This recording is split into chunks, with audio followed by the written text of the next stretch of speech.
So from there, you ended up going to Great Falls. Is that right? Was that your next stop?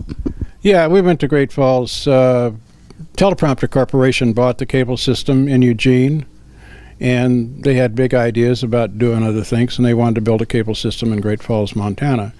So I got to go over there to help get it started and get the pole permits put in and the maps drawn and all that to build a system and get permission to build it on the poles. And we were able to get that done and actually start building a cable system.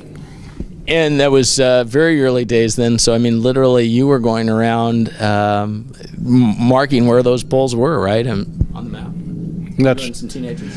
That's right. We had to get permits from the telephone company to attach to the pole, permission to permit to attach to the pole, and each pole had to be identified, and we paid, I think it was $2 a year per pole rental fee to attach.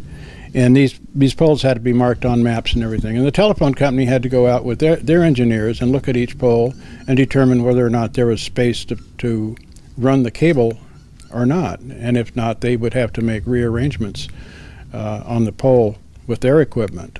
And of course, the cable company got to pay for that work. But it was the beginning of the whole thing. Well, and that actually led you to live there, but also you did some other infrastructure things that were kind of first as far as the stuff you did with microwave to bring signals there, right? Well, yeah. We had to have a microwave site up in the mountains outside of Great Falls to pick up from other distant microwave transmitters that were set up to bring television into Great Falls. There was a couple of television stations in Great Falls already, but we weren't going to add more, of course, and bring them all to good service. It wasn't trivial. I mean, you actually had to hire helicopters and. Yeah. Well, yeah, we had to pioneer this mountaintop. We had to build a road and a power line up the mountain and build a building on top of the mountain, and it was all in Forest Service land.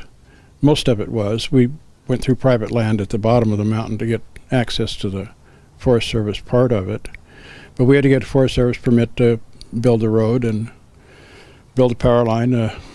One of the local power companies, what do they call them? The electric co-op? Yeah, it was a co-op that actually built it, built the line, yeah.